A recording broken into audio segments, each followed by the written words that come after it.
We tried every discipline style. Then this happened. I mean, we tried it all. Yelling, timeouts, grounding, bribing, the silent treatment. And guess what? None of it worked, at least not in the long term. But then we tested a method backed by neuroscience, one that actually works. And I'm going to tell you exactly how you can use it. According to the National Institute of Mental Health, yelling triggers fight or flight. That means your kid's brain literally stops working logically. The Journal of Child Psychology found that unexplained timeouts often make kids more resentful, not reflective. They have to know why that's happening to even have a chance. Dr. Elizabeth Gershoff's research shows that harsh punishment often leads to rebellion, not better behavior. And Stanford's Dr. Mark Lepper proved that rewards kill intrinsic motivation. Kids start asking, well, what do I get? Instead of, what's the right thing to do? Gotta get that intrinsic motivation from inside them. The silent treatment? Dr. Kipling Williams says that this causes emotional withdrawal. Kids feel rejected, not corrected. So, if none of this works, what does? It's called the calm connection method. And in just 3 steps, it changes just about everything. So, step 1, regulate yourself first.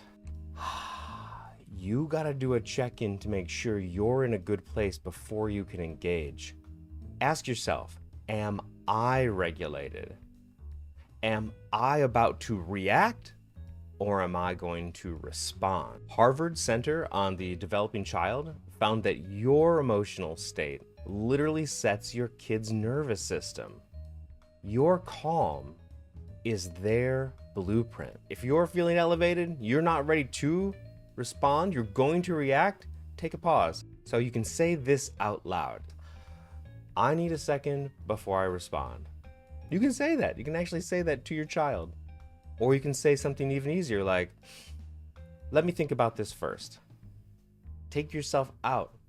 Because modeling calm isn't about weakness, it's about leadership. Step 2, get curious, not furious.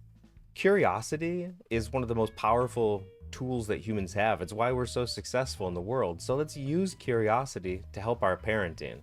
If you get curious about your kids' feelings, you're going to switch from punishment mode into connection mode. So if you have an upset child, ask them, looks like something's hard right now. Can we talk? Or what were you trying to do when this happened?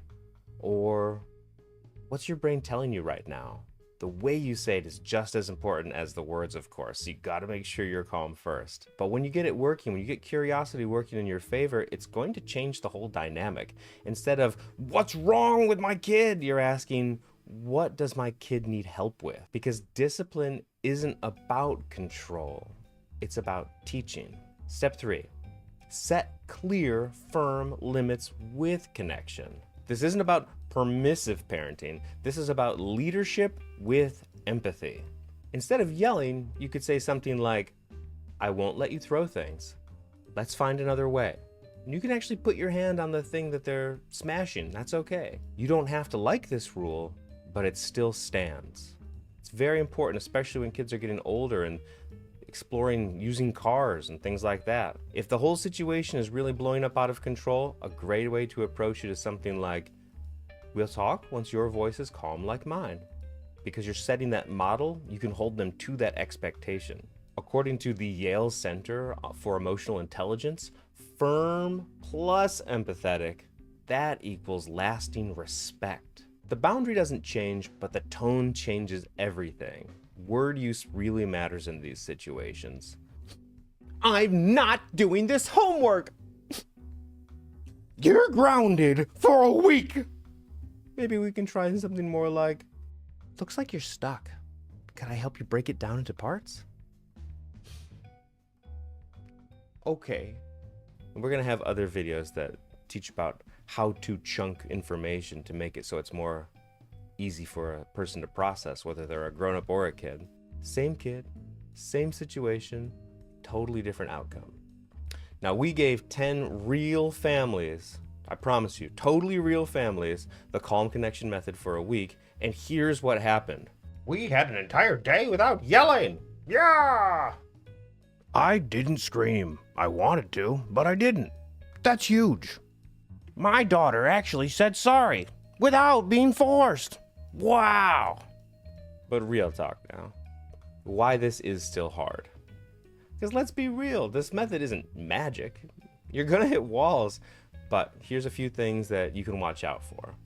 7 common struggles. My kids still didn't listen. Well, that's normal. Calm isn't control, but it is consistency, and it helps build that respect over time. I couldn't stay calm. I definitely get this one. It can be very challenging. Sometimes you just need to step away and say, I need a second. You need to regulate yourself, though, because you're the adult, and ultimately, you're the one who's modeling behavior. They ignore me unless I yell. Well, if you've trained them to respond to volume, then that's what they're used to. Now we have to retrain them, but they can learn, and so can you. No punishment feels like I'm being soft. Well, that's just sort of more of like a cultural expectation, and we can adjust these things, you know? We can make choices for our life now. Consequences can teach without using shame. We don't need to confuse calm with giving in. I freeze in the moment. Hey, write down your phrases before you get in. Practice when things aren't heated. When you're in a calm time, when it's just a little thing, you can practice all the same things. When you're trying to pick what ice cream flavor, or where to go out for dinner, or, simple things like that, you can use a lot of these same skills so that you're building that comfort and that habituation. Nothing changed after we tried. Well, we're dealing with years of patterns. It's going to take time and practice. It takes longer than yelling. It does, at first. But it's going to save you years of conflict later, and you're probably going to have a happier relationship with your kids ultimately.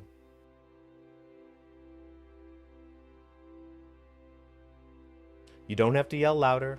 You don't have to be perfect, but you do have to be present. And you do have to be curious.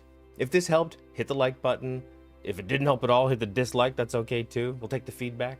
And send it to a parent who's trying their best and is ready to try something maybe just a little bit better. The calmer you are, the stronger they become. You got this. And check out season 1 of our daily comic strip on Amazon. It's cute, it's heartwarming, and it's laugh out loud funny. There's a link in the description. Bye!